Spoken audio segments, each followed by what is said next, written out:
മമ്മൂട്ടിയുടെ കുറെ ആൾക്ക് ശേഷമുള്ള നല്ലൊരു പടം.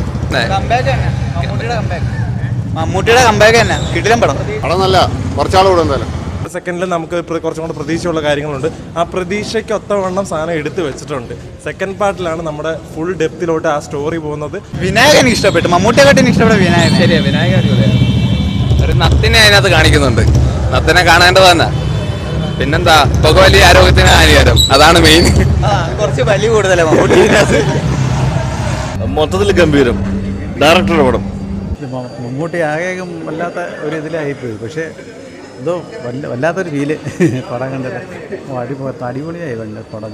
മമ്മൂട്ടി ഇങ്ങനെ ഒരു നെഗറ്റീവ് സൈഡിൽ ഭയങ്കര ഒരു സംഭവമായി മാറി. എന്തായാലും പടം അടിപൊളി പടം. പ്രതീക്ഷേനെക്കാട്ടിലും അപ്പുറത്താണ് പടം. കിടിലം. മമ്മൂട്ടിയുടെ വില്ലൻ കിടിലം, വിളയാട്ടം കിടിലം. സൂപ്പർ. രണ്ട് ക്യാരക്ടേഴ്സാണ്, നമ്മൾ കൂടുതൽ സ്പോയിൽ ചെയ്യേണ്ട കാര്യമില്ല. രണ്ട് ക്യാരക്ടേഴ്സാണ്. ആ ക്യാരക്ടേഴ്സിൻ്റെ പറയുന്ന പേരിനനുസരിച്ചുള്ള ഒരു സ്വഭാവമുണ്ട്. പിന്നെ നോർമൽ ക്രൈം ത്രില്ലേഴ്സ് കാണുന്നതിന് ഉപരിയായിട്ട് ഇതിനകത്ത് കുറച്ചും കൂടെ ഇൻ ഡീറ്റെയിൽ ആയിട്ട് നമുക്ക് പ്രതീക്ഷിക്കാം. സെക്കൻഡ് പാർട്ടിനെ പ്രതീക്ഷിക്കാനുള്ള സാധനം ഇതിനകത്തുണ്ട്.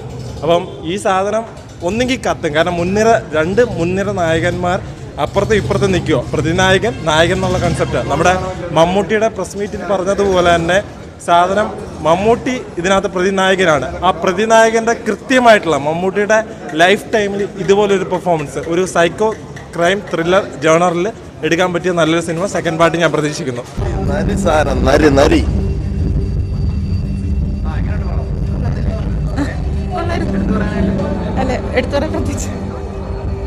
എടുത്തു പറയാനായിട്ട് മമ്മൂക്കാനല്ലേ, വേറെന്താ പറയാനുള്ളത്? മമ്മൂക്ക ഈസ് വെരി മെഗാസ്റ്റാർ എന്നൊന്നും പറഞ്ഞാൽ പോരാ. മമ്മൂക്കയുടെ ആര് സൂപ്പറല്ലേ, സൂപ്പർ സ്റ്റാറിന്റെ മേളിലാണ് പുള്ളിക്കാരൻ. നല്ല സിനിമയാണ്, നല്ല പടമാണ്. നല്ല ഹൈപ്പിനുള്ളുണ്ട്. തൂക്കും നല്ല പടം.